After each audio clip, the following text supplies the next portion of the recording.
living out your mother's lost dreams. Welcome back to the Family Roles series, Inside School of Soul.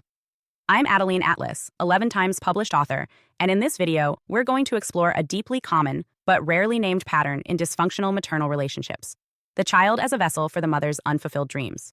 This dynamic isn't loud. It isn't always framed as abuse, but it results in some of the most enduring adult identity confusion you'll ever encounter. This pattern is what we call dream displacement, a type of role distortion, where a mother projects her unmet ambitions, lost opportunities, or social insecurities onto her daughter and uses that daughter's life as a way to redeem her own. Instead of supporting the child's discovery of purpose, she steers the child into her own idealized life path, the one she couldn't have. The culturally recognized version of this is the pageant mom. But that's just the extreme. Far more often, this shows up in quiet, acceptable forms. The "you'll be a doctor" parent. The parent who insists their child attends their alma mater, or marries the right kind of person, or lives near home to uphold the family reputation. These aren't suggestions, they're emotional contracts disguised as legacy. Let's break down how this works. Dream displacement, how it begins. A mother who feels unseen, unaccomplished, or emotionally limited by her own life may begin to see her daughter as a second chance. Not for herself, but for the version of herself she wished she could be. She might say, "You're going to make this family proud. I always wanted to be a lawyer, but I had you instead. You have to do what I couldn't, don't waste your chance. You're lucky to have the opportunities I never had." On the surface, this can sound supportive, ambitious even, but it's not about the child's curiosity. It's about the mother's repair. She isn't parenting the child she has. She's parenting her own wound through the body and life of her daughter. The daughter is no longer a full person. She's a symbol, a project, a walking opportunity to rewrite the mother's narrative. The unspoken contract. My life must validate her pain. When this dynamic is in place, the child receives a very clear message, even if it's never said aloud. Your success must justify my suffering. This contract includes taking paths that will gain her approval, not personal fulfillment. Performing at high levels to avoid triggering her resentment. Prioritizing her emotional reactions when making life decisions. Staying emotionally close even when the daughter has outgrown the system. Sacrificing freedom for legacy, status, or maternal peace. And here's the key. Because this dynamic is covert and often praised by society, the daughter rarely identifies it as harmful. She often believes it's loyalty, gratitude, family honor. But underneath, it's performance, it's pressure, and it's unsustainable. What this looks like in real life. This pattern manifests across many environments. The daughter becomes a straight A student, but dreads every exam. She goes into law or medicine, but feels no internal calling. She performs socially and professionally, but feels detached from herself. She's in relationships that look good on paper but feel emotionally dead. She avoids risky but authentic desires because they don't match the family brand. The result is an adult life that looks successful but feels empty. You have the job, the status, the resume, but you're spiritually disconnected. You've built a life on inherited expectation, not organic desire. Your compass was external, and now that you have what she wanted, you still don't feel like yourself. This is identity fusion by projection, and it's more common than people realize. Psychological and emotional consequences. There are 5 major consequences to this form of mother-daughter role distortion: chronic identity confusion. You don't know what you want because you were never allowed to find out. Every choice was filtered through what she would want, approve of, or feel good about. You live with a deep sense of disconnection from self. Fear of autonomy.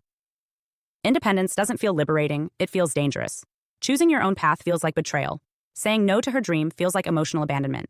You don't just fear disappointing her, you fear destroying her. Success, dissatisfaction. Even when you succeed, it doesn't land. The win doesn't feel like yours. You may self-sabotage, or you may overwork to keep the success going even though you resent it. Your emotional life isn't thriving, it's performing. Hypervigilance around her approval. You're still tracking her reactions, still censoring your truth, still managing her feelings about your choices. And because your sense of self was built on her gaze, you haven't developed a stable internal compass. Spiritual stagnation. You feel blocked.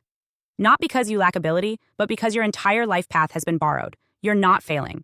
You're resisting alignment. That's not depression, it's disorientation from living someone else's life. Why this dynamic often goes unchallenged. There are 3 reasons this form of maternal control rarely gets named.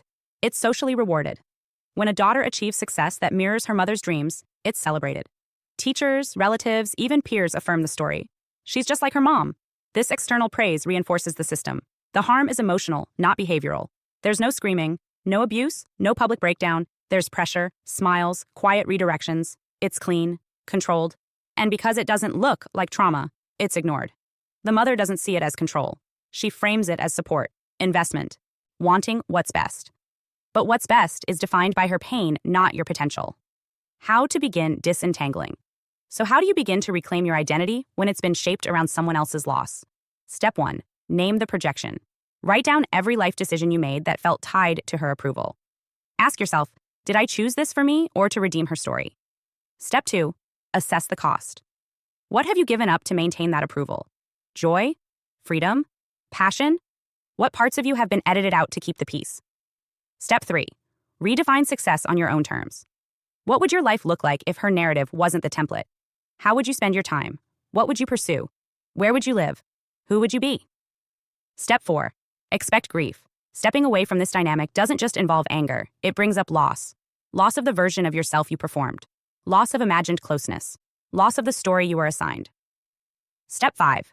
Rebuild your internal compass. Practice making decisions without factoring in her reaction. Ask, if no one were watching, would I still want this? That question will lead you back to yourself. You were not born to fix anyone's unlived life. Your purpose is not to validate her choices, erase her regrets, or carry her narrative to a satisfying conclusion. Her pain is not your blueprint. Her expectations are not your law. Your freedom is not disrespect. And your success does not require her permission. You are allowed to return the dreams that were never yours and write the ones that are. Hi, I'm Adeline Atlas, 11 times published author, and what you just watched is part of my signature program, the Chosen One series inside School of Soul. This series is not just a course, it's a blueprint for those who know they were different from the start. The black sheep, the scapegoat, the truth teller, the cycle breaker.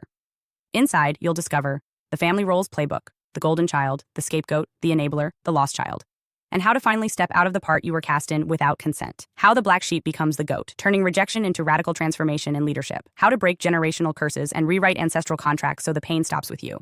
And how to recognize and escape modern forms of spiritual and technological targeting, from gang stalking to synthetic synchronicity. This isn't just about survival. It's about awakening, about reclaiming your voice, your lineage, and your destiny as one of the chosen ones. Click the link below to access the full series now, because the role ends the moment you decide it does, and the real script begins with you.